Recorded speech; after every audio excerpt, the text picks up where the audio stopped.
दोस्तों जैसा कि आप सबको पता है, आज हम इस वीडियो में ट्रिग्नोमेट्रिक फंक्शंस के ग्राफ सीखेंगे। तो सारे के सारे ग्राफ आज आपके लिए क्लियर होंगे इस वीडियो में, और इसके साथ साथ हम ये भी डिस्कस करेंगे कि इन ट्रिग्नोमेट्रिक फंक्शंस की डोमेन कितनी होती है, इनकी रेंज कितनी होती है, क्या ये पीरियोडिक फंक्शन होते हैं। अगर ये पीरियोडिक फंक्शन होते हैं तो इनका पीरियड कितना होता है, और वो कौन सा इंटरवल होता है जिसके बाद ये खुद को रिपीट शुरू कर देते हैं, रिपीट करना। तो सारी बातों के जवाब दूंगा आज इस वीडियो में। तो बने रहें आपके अपने channel mathematics bye Mohit Sharma में। आपका काम सिर्फ इतना होगा कि इस वीडियो को लाइक कर दें और इस वीडियो को कंप्लीट देख लें। मैं गारंटी के साथ बता देता हूं, अगर आप इस वीडियो का एक एक स्टेप कंप्लीट देख लेते हैं तो पूरी लाइफ टाइम आपको ट्रिग्नोमेट्रिक फंक्शंस का ग्राफ का कंसेप्ट आपके दिमाग में बना रहेगा। तो दोस्तों बिना टाइम वेस्ट के शुरू कर देते हैं आज की वीडियो का काम। तो आज की वीडियो का काम होगा हमारा ट्रिग्नोमेट्रिक फंक्शंस के ग्राफ्स के ऊपर। तो इन ग्राफ्स को सीखने से पहले हमें क्या सीखनी होगी, इन ट्रिग्नोमेट्रिक फंक्शंस की डोमेन और रेंज सीखनी होगी, क्योंकि बिना डोमेन और रेंज के हम ग्राफ बना ही नहीं पाएंगे। और उस ग्राफ के बाद हमें पता चलेगा कि इनका पीरियड और इंटरवल कितना होता है। तो सारी बातों के जवाब मिलेंगे आपको इस वीडियो में, और कंप्लीट सारे के सारे ट्रिग्नोमेट्रिक फंक्शंस का ग्राफ आपको क्लियर होगा आज इसी वीडियो में। तो चलते हैं हमारी डोमेन और रेंज की तरफ। तो ऐसी ट्रिक बताने वाला हूं जिसको आपको डोमेन और रेंज याद नहीं करनी पड़ेगी, अपने आप याद हो जाएगी। कैसे बताते हैं इनका डोमेन और रेंज। तो जैसे हमारे पास डोमेन और रेंज की बात करते हैं तो सबसे पहले यह लिख देते हैं हर एक ट्रिग्नोमेट्रिक फंक्शन। साइन एक्स हमारे पास, cos x, tan x, cot x, sec x और कोसिकेंट एक्स। आप सबको पता है यही 6 ट्रिग्नोमेट्रिक फंक्शंस होते हैं जिनकी डोमेन और रेंज, जिनका ग्राफ सब कुछ हमें इन्हीं का सीखना होगा।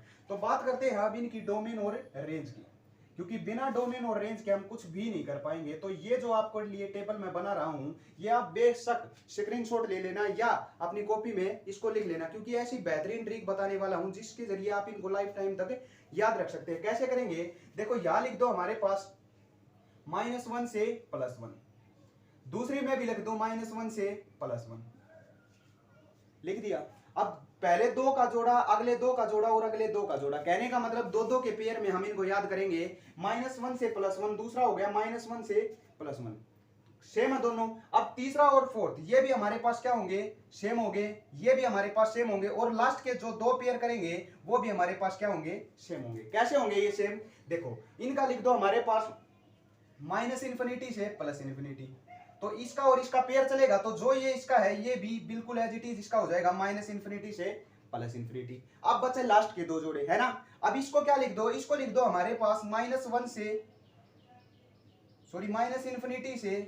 -1 यूनियन +1 से +∞। क्या लिख दिया हमने, -∞ से -1 यूनियन +1 से +∞। सबको कंसेप्ट को हम अच्छी तरह बताएंगे आपको कि ये चीजें हमारी आई कहां से, आप डरो मत, पहले तो इसको याद करना सीखो। -∞ से -1 यूनियन +1 से +∞। यहां क्या होगा, क्लोज इंटरवल, और इन्फिनिटी की तरफ से होगा हमारा ओपन इंटरवल। जो यहां लिखा है सेम एज इट इज वही लिख दो यार, -∞ से -1 क्लोज इंटरवल यूनियन +1 से +∞, लिख दिया। कहने का मतलब रेंज तो आ गई हमारी सारे की सारी ट्रिग्नोमेट्रिक फंक्शंस की। क्या करना है, कुछ भी नहीं करना, पेयर में लेके चलने हैं। 2-2 के पेयर बना लो हमारे पास, पहले 2 के पेयर की रेंज सेम, बीच के 2 पेयर की रेंज सेम, लास्ट के 2 पेयर की रेंज सेम। पहले की -1 से +1 तो दूसरे की भी -1 से +1, तीसरे की -∞ से +∞ तो चौथे की अपने आप ही -∞ से +∞। फिफ्थ और सिक्स्थ को ऐसी बेहतरीन तरीके से बताऊंगा कि अपने आप याद हो जाएंगे, आप डरो मत। अब चलते हैं इनकी डोमेन की तरफ, कि फिर डोमेन कैसे याद करें। डोमेन भी ऐसे ही करेंगे बिल्कुल as it is. Sine x की जो डोमेन होती है वो होती है रियल नंबर, और कोस एक्स की भी रियल नंबर, हो गया ना। अब पेयर की जरूरत नहीं है, बाकी जो 4 बच गए इनकी डोमेन सेम। कैसे सेम, अब आपको देखो कैसे पता चलेगा।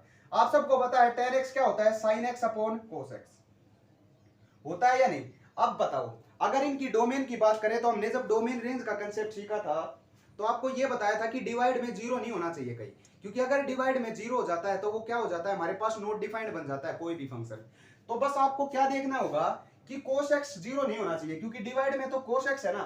अब सिर्फ सारे के सारे रियल नंबर पुट कर दो, छोड़ के किसको, जिसके ऊपर हमारा cos x क्या बनता है, 0 बनता है। और cos x कहां 0 बनता है, जो हमारे पास 2n पाई +1 इंटू π/2।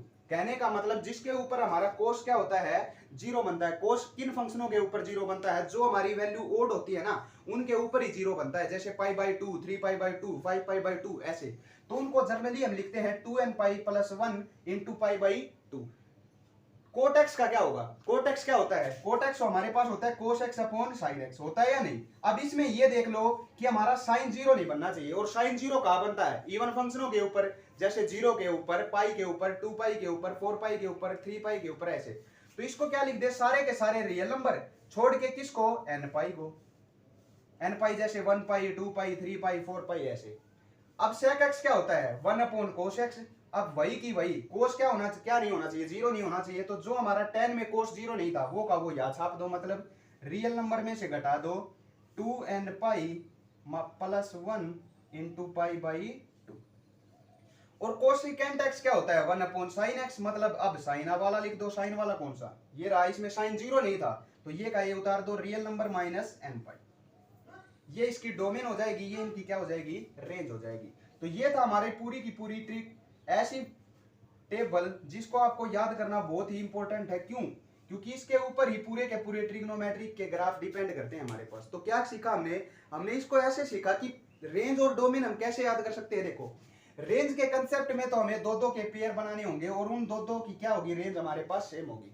और रियल डोमेन के केस में क्या होगा, पहले दो की रियल नंबर, और फिर क्या होगा, आपको सोचकर अपने आप ही करना होगा, क्योंकि कोस का जीरो होता है वो घटा दो, 2n pi plus 1 into pi by 2 के ऊपर ही जीरो होता है तो वो रियल नंबर में से घटा दिया। या क्या है, डिवाइड में साइन, साइन का जीरो होता है n पाई के ऊपर, तो रियल नंबर में से n पाई घटा दो। फिर बात आई सेकंड, सेक एक्स की, सेक एक्स 1 बाई कोस, फिर कोस का तरीका लिख दिया। या क्या होता है 1 बाई साइन, फिर साइन का लिख दिया कंसेप्ट। तो ये हमारी सबसे मुश्किल लगती है बच्चों को कि डोमेन और रेंज कितनी होती है हमारे ट्रिग्नोमेट्रिक फंक्शंस की।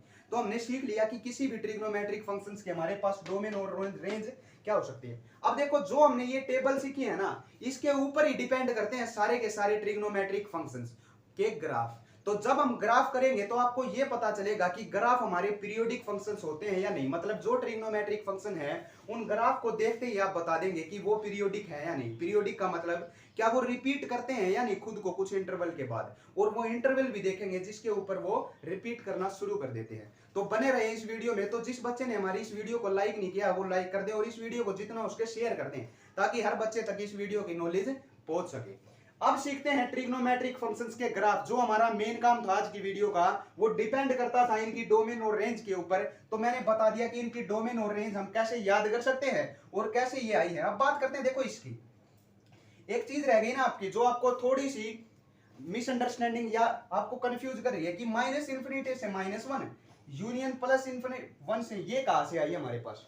तो देखो ये मैं आपको बताने वाला हूं कि कहां से आई है, फिर शुरू करेंगे हमारे ग्राफ का कंसेप्ट, क्योंकि एक एक चीज हमारी क्लियर होगी इस वीडियो में, ड्रो मत। तो सबसे पहले बात करते हैं इसकी। तो इसका मतलब क्या होता है, सेक एक्स क्या होता है, 1 अपॉन कोस एक्स होता है या नहीं। अब एक बात बताओ कि जैसे हम देखो कोस एक्स की जो डोमेन है आप सबको पता है, जो कोस एक्स की रेंज है वो -1 से +1 के बीच में होती है। यहाँ कोस में मतलब ये -1 से तो बड़ा होता है और +1 से छोटा होता है, और इसके बीच में हो सकता है कहीं। अब एक बात बताओ आप कि जब मैं -1 के बीच की कोई वैल्यू पुट करूंगा, जैसे 1 पॉइंट या 0.5 पुट किया, तो 0.5 यहाँ पुट करूंगा, 1 अपॉन 0.5 ऊपर 10 चला गया, तो हमारे पास कितना आया, 2 आया। फिर कितना आएगा, इसके बीच की 0.7 पुट करूंगा तो क्या हो जाएगा, 0.2 समथिंग समथिंग जाएगा। कहने का मतलब ये है कि जब मैं इस 0 से लेकर -1 की पुट करता हूं तो ये मैं नेगेटिव में बढ़ती जाती है। क्यों, क्योंकि माइनस का 0.5 पुट करके देखो एक बार।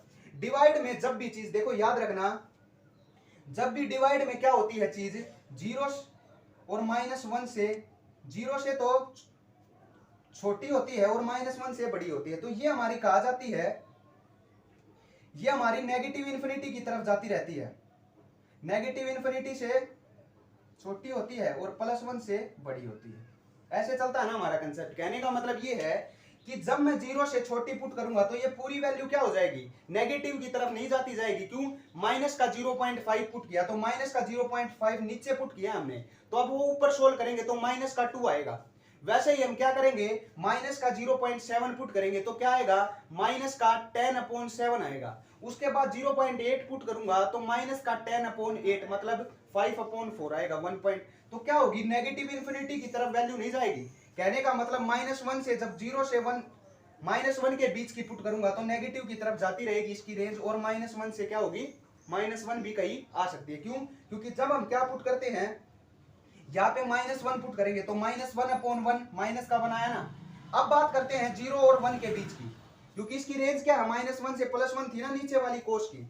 जब मैं 1 पुट करूंगा तो 1/1 कितना हो जाएगा, 1 आ जाएगा। और 0 से जब मैं बीच की वैल्यू कोई पुट करूंगा, जैसे 0.5 किया, तो 0.5 करूंगा तो 1/0.5 कितना होता है, पॉइंट हटाने के लिए ऊपर 10 2 आया या नहीं। ऐसे ही 3 भी आएगा, 4 भी आएगा, 5 भी आएगा। कहने का मतलब ये है। और यहाँ कितना आएगा, -2 भी आएगा, -3 भी आएगा, -4 भी। तो जब 0 से -1 पुट करूंगा तो हमारी -∞ से 1 की तरफ होगी। और जब मैं 1 और 0 के बीच की पॉजिटिव वैल्यू पुट करूंगा तो ये 1 से इन्फिनिटी पॉजिटिव की तरफ भागेगी। इसलिए इनकी रेंज इस तरह हम डिफाइन करते हैं, क्योंकि ये क्या होता है 1/cos, और इसी तरह ही हम 1/sin का देखते हैं। तो इस तरह हमारी ये रेंज निकल कर आई है। बात समझ में आई? अगर अब भी आपको कोई डाउट रह गया हो तो हमारी वीडियो में आप कमेंट कर सकते हैं, आपको जवाब दिया जाएगा। क्लियर है? तो ये था हमारा सारे के सारे ट्रिग्नोमेट्रिक फंक्शंस की डोमेन और रेंज का कंसेप्ट। अब चलते हैं इन डोमेन और रेंज की कंसेप्ट के ऊपर ही डिपेंड करते हैं जो इनके ग्राफ। तो देखते हैं हमारे ट्रिग्नोमेट्रिक फंक्शंस के सारे ग्राफ। तो देखो क्या करेंगे, हम इस टेबल को अभी मिटाएंगे नहीं। क्यों? क्योंकि इनके ऊपर ही डिपेंड करते हैं हमारे ग्राफ। तो सबसे पहले ग्राफ सीखते हैं किसका, साइन एक्स का। अब देखो साइन एक्स का ग्राफ सीखेंगे और वो कैसा होता है आप सबको पता है। साइन और कोस के तो लगभग सभी बच्चों के याद होते हैं। कैसे कि देखो हमारे पास जैसे ये मान लिया हमारे पास है 0 डिग्री, ये हमारे पास मान लिया π/2 90, ये हो गया पाई 180, ये हो गया हमारे पास 3π/2, ये हो गया 2π। और ऐसे ही हमारे तरफ पास क्या होते हैं, नेगेटिव में होते हैं। नेगेटिव का माइनस का π/2, नेगेटिव का पाई, नेगेटिव का 3π/2, नेगेटिव का 2π, ऐसे। क्लियर है? अब देखो आप सबको पता है कि रियल नंबर कुछ भी पुट कर सकते हैं हम साइन एक्स में, और उनकी रेंज क्या होती है -1 से +1। मतलब ये जो पूरे ऊपर वाले जो y एक्सिस है वो रेंज को डिपेंड करते हैं। तो +1 से -1 तक होगी इसकी रेंज। सीधी सी बात है आपको, क्योंकि आप रेंज का कंसेप्ट सीख चुके हैं।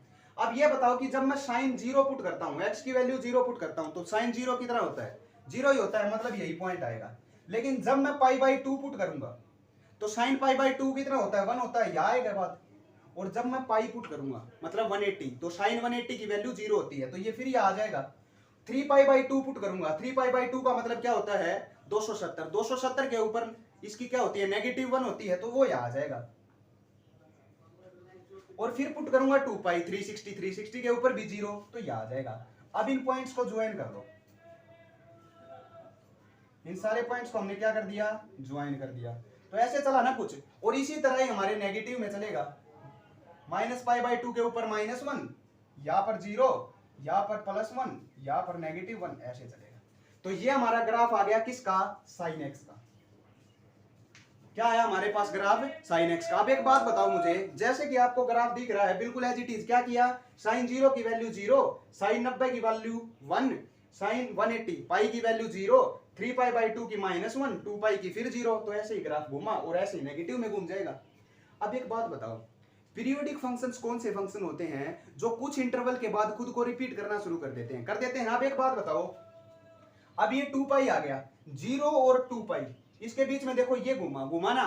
अब इसके बाद क्या होगा, ये फिर एक अपने आप को रिपीट शुरू कर देगा। ऐसे ही जैसे ये वैल्यू थी वैसे ही हमारे पास ये कर्व आई, मतलब यहां से यहां तक एक ऐसा इंटरवल मिला हमें जिसके बाद हमारे पास ग्राफ क्या हो जाता है, रिपीट होना शुरू हो जाता है। रिपीट होने का मतलब पीरियोडिक फंक्शन तो ये है, क्योंकि रिपीट कर रहा है। और किस इंटरवल के ऊपर है, मतलब आपको अगर कोई पीरियड पूछे कि पीरियड कितना है साइन एक्स का, तो क्या बताओगे, 0 से 2π नहीं बताएंगे हम, इसका पीरियड क्या हो जाएगा, 2π।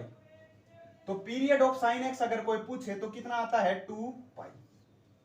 कितना होता है, 2π। मतलब अब देखो इस 2π से जब 4π तक जाएगा, मतलब बीच का इंटरवल कितना हुआ, 2π, उसके बाद ही फिर क्या करेगा, रिपीट करना शुरू कर देगा। तो कोई अगर पीरियड पूछे ना साइन एक्स का, तो कितना होता है, 2π। क्यों? क्योंकि 2π के बाद ये खुद को रिपीट करना शुरू कर देता है। तो ये मतलब होता है हमारा पीरियड का मतलब जिस इंटरवल के बाद हमारा ट्रिग्नोमेट्रिक जो फंक्शन है उसका ग्राफ है वो खुद को क्या कर देता है, रिपीट करना शुरू कर देता है। इसकी वैल्यू भी रिपीट होना शुरू हो जाएंगी।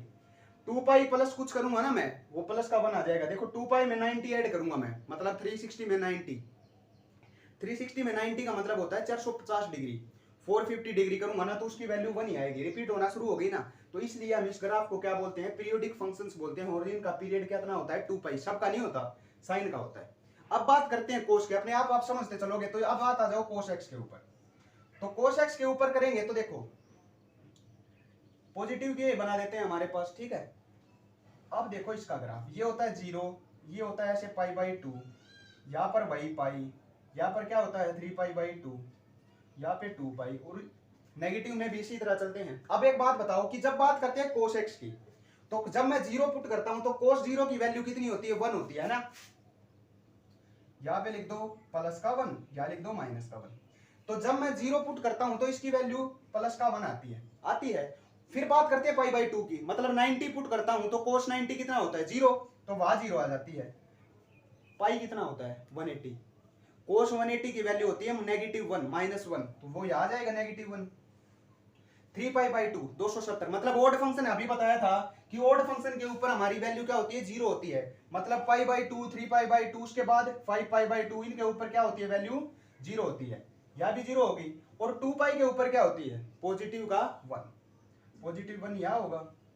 तो देखो ग्राफ आपने इन पॉइंट्स को ज्वाइन करो। अब कैसे, यहाँ पे 0 हो जाएगी, पॉइंट्स को ज्वाइन करेंगे तो देखो ऐसे चलाना, यहाँ फिर यहाँ फिर यहाँ फिर यहाँ फिर यहाँ, आगे फिर रिपीट करना शुरू हो जाएगा, है ना।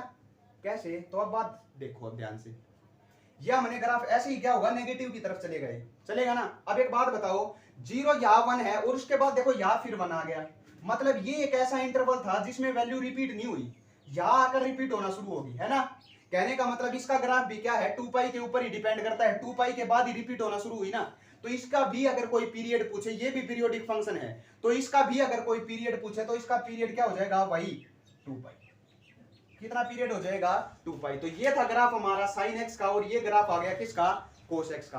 अब बात करते हैं tan x के ग्राफ के ऊपर। तो tan x cot x secant x और cosecant x, इन सभी के ग्राफ इन दो ग्राफ्स के ऊपर ही क्या करते हैं डिपेंड करते हैं। तो देखते हैं tan x का ग्राफ, क्योंकि साइन और कोस का तो सभी बच्चों को ध्यान रहता है, वो भूल जाते हैं tan x का ग्राफ। अब देखते हैं tan x का ग्राफ हम किस तरह सीख सकते हैं।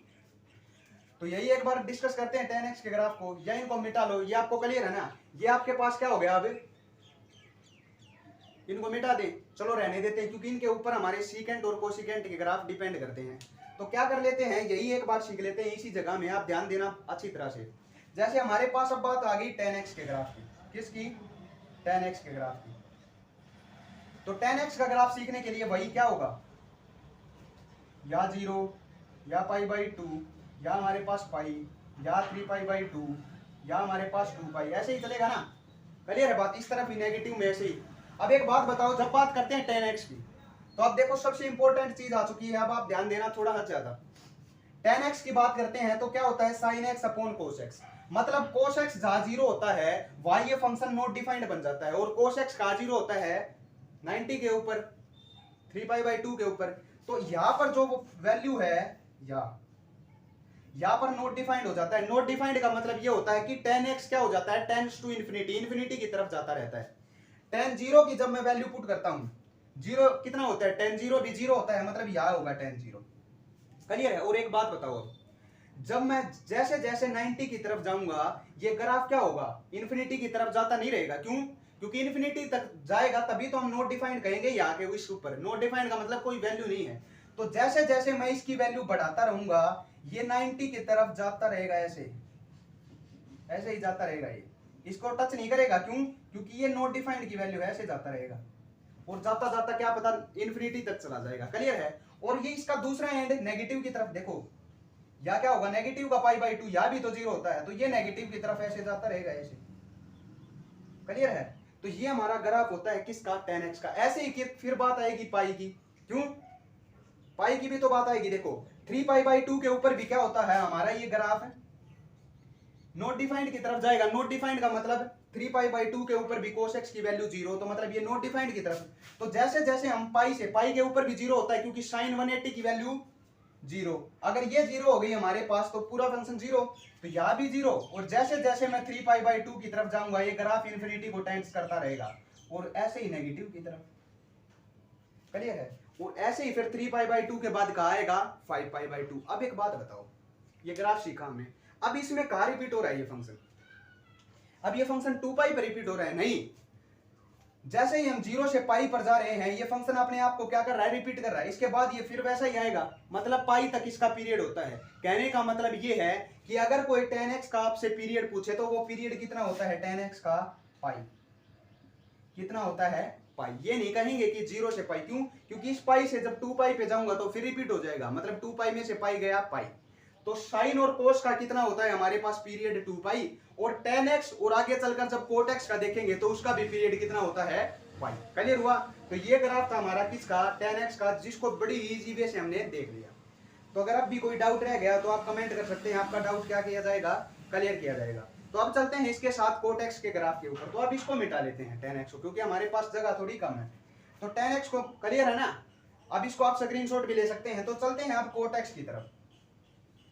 तो कोट x का ग्राफ क्या कहता है, देखो अब ये नहीं मिटाएंगे क्योंकि इनकी जरूरत पड़ेगी हमें।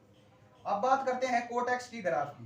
तो कोट x देखो, कोट x भी बिल्कुल 10x जैसा ही है। कैसे है 10x जैसा, 0 पाई बाई 2 या फिर पाई या 3 पाई बाई 2 या हमारे पास 2 पाई। क्लियर है। 10x जैसा क्यों है, क्योंकि ये भी cos x upon sin x होता है।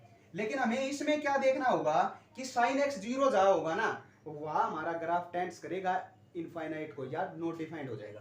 तो साइन 0 के ऊपर नॉट डिफाइंड होता है तो सीधी सी बात है। और पाई बाई 2 के ऊपर क्या होता है, 1, और ये क्या होता है, 0। मतलब ये है कि कोट x की जब कोट पाई बाई 2 पुट करता हूं, कोट 90 पुट करता हूं, तो हमारी वैल्यू क्या हो जाती है, 0। और जैसे जैसे मैं 0 की तरफ आता हूं हमारा ग्राफ कहा जाता है इनफाइनाइट की तरफ, क्योंकि ये 0, कोट 0 की वैल्यू क्या होती है, नॉट डिफाइंड। मतलब ऐसे जैसे जैसे मैं हमारे यहां पर आता हूं ये ग्राफ ऐसे चला जाता है ना।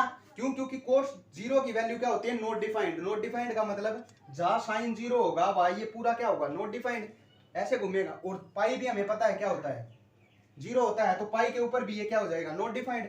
अब ये ऐसे चलेगा, है ना, इसके ऊपर भी नॉट डिफाइंड और इसके ऊपर भी नॉट डिफाइंड। ऐसे ही फिर अगले का 0 होता है 3 पाई बाई 2 के ऊपर, सॉरी 2 पाई के ऊपर, साइन 2 पाई के ऊपर क्या होता है, 0। तो यहाँ नॉट डिफाइंड आएगा, लेकिन 3 पाई बाई 2 के ऊपर पॉजिटिव का 1। तो यहाँ बना लो एक लाइन, इसके ऊपर फिर क्या होता है, ये 0। तो अब ये ग्राफ यहाँ पे 0 हो जाएगा, है ना। यहाँ पे पाई के ऊपर 0 होता है तो ये ग्राफ ऐसे चलेगा। क्लियर है ना बात, क्योंकि पाई के ऊपर ये फिर क्या होगा, 0 होगा हमारा ग्राफ। साइन पाई क्या होता है, 0, और ऐसे चलेगा। क्लियर हो जाएगा, क्योंकि 2 पाई भी 0 होता है, ये नेगेटिव इन्फिनिटी की तरफ, ये पॉजिटिव इन्फिनिटी की तरफ। तो ये ग्राफ होता है हमारा किसका, कोट एक्स का। अब इसका इंटरवल पूछे कोई तो इसका इंटरवल भी सीधी सी बात है, 0 से पाई तो है, पाई के बाद ये फिर रिपीट होगा, उसके बाद फिर रिपीट होगा, उसके बाद फिर रिपीट होगा। तो कहने का मतलब सिर्फ पाई एक ऐसा है जिसके में ये रिपीट नहीं होता, उसके बाद हर पाई के ऊपर ये क्या होता चला जाता है, रिपीट होता चला जाता है। तो ये किसका ग्राफ होता है, हमारा कोट एक्स का। और इसका भी अगर कोई पीरियड पूछे तो वो पीरियड क्या होता है, पाई। देखो मैक्सिमम चांस होते हैं पीरियड पूछने के, कहीं भी आप चले जाना हर जगह आपको पीरियड पूछा जाएगा ट्रिग्नोमेट्रिक फंक्शंस का। तो साइन कोस का पीरियड होता है 2 पाई, टेन और कोट का पीरियड हो गया पाई। अब देखते हैं सेक और कोसिकेंट के ग्राफ और उनके पीरियड और उनके इंटरवल। तो थोड़ा सा काम बचा है, बने रहे आप इस वीडियो में। तो अब बात करते हैं सेक और कोसेक के ग्राफ की। तो अब इसको फिर मिटा लेते हैं हम। अब आ जाओ हमारे पास सेक और कोसेक के ऊपर। तो पहले बात करते हैं सेक एक्स का। तो वही बोरिंग तो है बार बार यही, पर क्या होगा ये बहुत इंपॉर्टेंट है। Pi upon 2 pi 3 pi by 2 पाई, ऐसे है ना। अब बात करते हैं देखो सेक एक्स की। तो सेक क्या होता है हमारे पास, 1 अपॉन कोस एक्स। तो आप सबको पता है कि जो इसकी रेंज होगी वो -1 से तो नीचे की तरफ होगी और +1 की ऊपर की तरफ होगी, यही है ना। मतलब क्या है, देखो ध्यान देना आप इस बात पे, या +1 है या हमारे पास -1 है। तो आप सबको पता है इसकी रेंज क्या है, -1 से लेकर -∞, -1 से -∞ नीचे की तरफ, और +1 से +∞ मतलब ऊपर की तरफ। इनके बीच में सिस्टम नहीं है इनका, नहीं है ना, ऊपर की तरफ ही जाएंगे। तो अब आपको बात करते हैं सेक 0 की। जब मैं 0 पुट करता हूं तो देखो सेक 0 कोस 0 कितना होता है, 1। तो 1/1 1, तो सेक 0 कितना आएगा, 1 आएगा। कहने का मतलब ये पॉइंट आएगा। क्लियर है। अब जैसे जैसे मैं क्या करूंगा, इस कोस को 0 आ जाएगा कहीं भी, तो ये सेक क्या बन जाएगा, इन्फिनिटी या नॉट डिफाइंड। तो 0 कहां होता है, कोस 90 के ऊपर। मतलब जैसे जैसे मैं इसकी तरफ जाऊंगा ये हमारा टेंड्स टू इनफाइनाइट चला जाएगा ना, ऐसे ऐसे चलता रहेगा। और ऐसे ही हमारे नेगेटिव की तरफ, तो ये हमारा एक अपर पैराबोला की तरह बनेगा।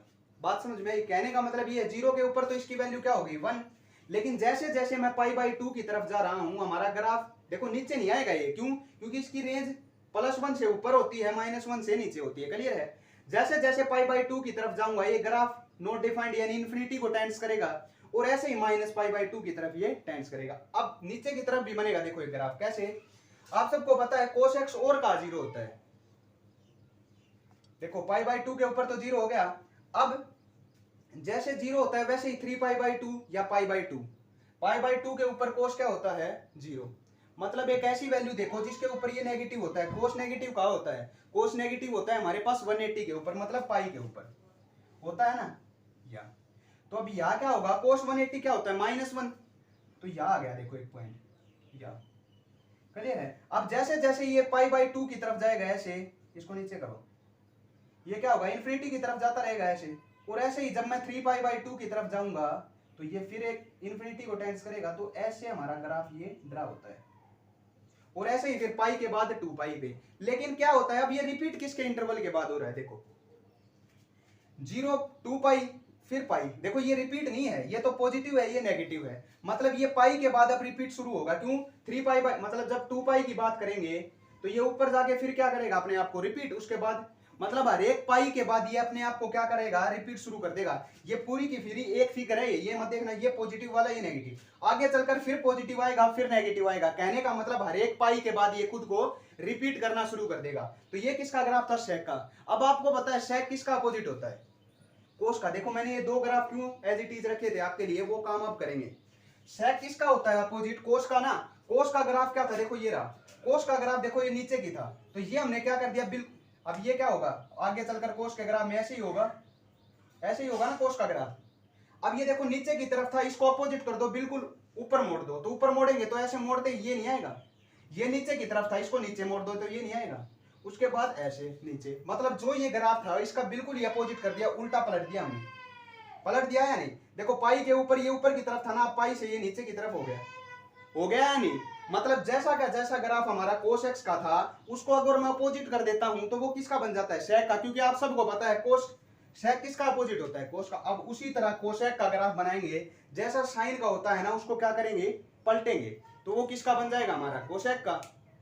तो सीधी सी बात है, देखो क्या होगा या π/2 के ऊपर, चलो बना लेते हैं उसको भी, आपका पूरा का पूरा काम हो जाएगा। अब चलते हैं कोसेक के ग्राफ के ऊपर और देखते हैं कि कोसेक एक्स का ग्राफ हमारा कैसा होता है। तो अब बात करते हैं कोसेक की। 0 या फिर π/2 या पाई या 3π/2 या 2π। क्लियर है? अब देखो या +1 या -1। अब हमारे पास देखो इसका भी क्या होता है, -1 से तो नीचे रहेगा ग्राफ और +1 से ऊपर, ये बात क्लियर है ना? अब देखो या क्या था 0 और पाई के बीच में ऐसे चल रहा था, मतलब π/2 के ऊपर -1 था, या भी π/2 के ऊपर क्या होगा ये, और इसको ऊपर बना दो अब ऐसे। क्यों? ये जो ग्राफ था हमारा ऐसे था ना, अब इसको पलट दिया तो ऐसा ही बना। क्यों पलटा? पर ये बताऊं, देखो साइन एक्स हमारा जब 0 होगा तो कोसिकेंट एक्स इन्फिनिटी हो जाएगा, मतलब साइन 0 के ऊपर हमारा क्या होता है? ये इन्फिनिटी होता है। तो जब ये 0 को टेंड करेगा तो ये क्या होगा? इनफाइनाइट की तरफ भागता रहेगा ना ऐसे ऐसे, इसको टच नहीं करेगा। लेकिन ये जब जब 0 की तरफ जाता रहेगा ये इनफाइनाइट को टेंड करेगा, और ऐसे ही जब जब पाई के ऊपर भी साइन 0 होता है और जहां 0 होगा वहां कोसिकेंट क्या होगा? इनफाइनाइट। तो जैसे जैसे ये पाई को टेंड्स करेगा ये भी इनफाइनाइट की तरफ चलेगा। उसके बाद देखो 3π/2 के ऊपर भी ऐसे ही होगा, ये 3π/2 है, नेगेटिव होगा लेकिन ये ऐसे,